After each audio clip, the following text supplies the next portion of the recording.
परेशान होने की बात तो है कि आप समझ रहे हो कि डायरेक्टली हर एक आदमी, औरत, बच्चे, बूढ़े सबको इफ़ेक्ट पड़ रहा है। ये हमारी कलेक्टिव रिस्पॉन्सिबिलिटी है। लोगों की जो इंडस्ट्री है, कंस्ट्रक्शन इंडस्ट्री है, गवर्नमेंट है, रेगुलेटर्स हैं, एनवायरनमेंट वाले लोग हैं, सबको मिलके इसको बिल्कुल मतलब डिफीट करना है। बच्चों के ऊपर, उनके लंग्स के ऊपर भी नहीं, उसके साथ साथ उनके न्यूरोलॉजिकल डेवलपमेंट पे फ़र्क पड़ रहा है। पराली बर्निंग की होती है, उसको अभी तक नहीं रोक सके।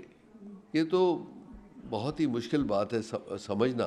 परेशान होने की बात तो है कि आप समझ रहे हो कि डायरेक्टली हर एक आदमी, औरत, बच्चे, बूढ़े सबको इफ़ेक्ट पड़ रहा है, बहुत ही इंटेंस, क्योंकि ये गैस चेम्बर जो है ये कम ही नहीं हो रहा। अब ये नहीं बात है कि ये पहली साल ऐसा हुआ है, ये हर साल ऐसा होता है।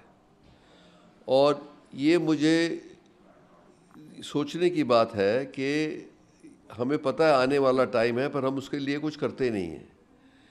ये हमारी कलेक्टिव रिस्पॉन्सिबिलिटी है। लोगों की जो इंडस्ट्री है, कंस्ट्रक्शन इंडस्ट्री है, गवर्नमेंट है, रेगुलेटर्स हैं, एनवायरनमेंट वाले लोग हैं, सबको मिलके इसको बिल्कुल मतलब डिफीट करना है।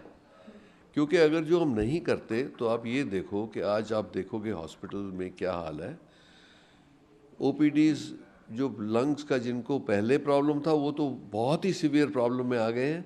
जिनको नहीं भी था उनको भी कॉफ, कोल्ड और पूरा पोल्यूशन के इफ़ेक्ट पड़ रहे हैं। और मुझे सबसे ज़्यादा फिक्र तो बच्चों का है, क्योंकि बच्चों के ऊपर, उनके लंग्स के ऊपर भी नहीं, उसके साथ साथ उनके न्यूरोलॉजिकल डेवलपमेंट पे फ़र्क पड़ रहा है। तो इसीलिए ये बहुत ही सीरियस सिचुएशन हो गई है और इसे हमें बिल्कुल वॉर फुटिंग पे डील करना चाहिए और हर एक को अपना एक एनवायरमेंटल वॉरियर बनना पड़ेगा। हर चीज़ जो पोल्यूट करती है उसको बंद करना है। अब अगर जो जैसे और साधन हैं, ये कोई पहली बार नहीं है, साधन हैं। अब हमें एक तो जो इसके जो वैसे भी पोल्यूशन है, उसके साथ साथ जो पराली बर्निंग की होती है उसको अभी तक नहीं रोक सके। ये तो बहुत ही मुश्किल बात है समझना कि क्या हमें पता है कि ये कितना हानिकारक होगा और फिर भी उसको रोक नहीं पाए, और उसके कई उपाय बोले भी गए हैं। दूसरी बात यह है कि कंस्ट्रक्शन में जो पार्टिकुलर मैटर उड़ता है उसको प्रिवेंट किया जा सकता है बाय वाटर, जो मिस्ट गन्स होती हैं। ये प्रिस्क्राइब करना चाहिए कि हर साइट पे कितनी होनी चाहिए, और नहीं तो कंस्ट्रक्शन साइट बंद कर दी जाए। क्योंकि ये अगर जो नहीं करेंगे हम, और जैसे व्हीकुलर ट्रैफिक है, क्योंकि इनका सबका प्रोपोर्शन तो पता है हमें। अगर जो जैसे हम कार पूलिंग की बातें करते हैं या ऑल्टरनेट नंबर की जो बैन लगाते हैं, ये सब चीज़ें करी जा सकती हैं। सो इसीलिए और सब लोगों को ये इनकरेज करना है कि घर के अंदर ही रहो इसके टाइम्स, खास करके जब सूरज नहीं होता तो मैक्सिमम पोल्यूशन होती है, क्योंकि जो हवा जो है, एयर कोल्ड हो जाती है और वो बैठ जाती है, तो जैसे गैस चेम्बर बन जाता है।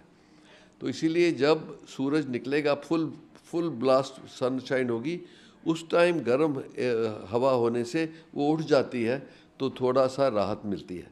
इसीलिए मुझे ये बहुत ज़रूरी है समझना लोगों को कि एक तो अपने घर के अंदर रहें, खिड़कियां वगैरह बंद रखें।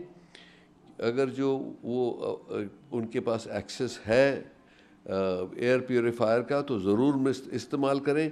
बाहर जाना पड़े तो मास्क पहन के जाएं, ख़ास करके वो लोग जिनको लंग का प्री एग्जिस्टिंग प्रॉब्लम है। सो ये मेजर्स लेने से और गवर्नमेंट के ऊपर ये कोऑपरेशन करके प्रेशर डालने से भी फ़ायदा होगा कि हम कुछ करें, क्योंकि गवर्नमेंट ने तो अपनी तरफ से क्लाउड सीडिंग की कोशिश करी थी, पर ह्यूमिडिटी काफ़ी नहीं थी, तो इसलिए वो कामयाब नहीं हुई। तो जो और मेजर्स हैं वो तो करने चाहिए हमें।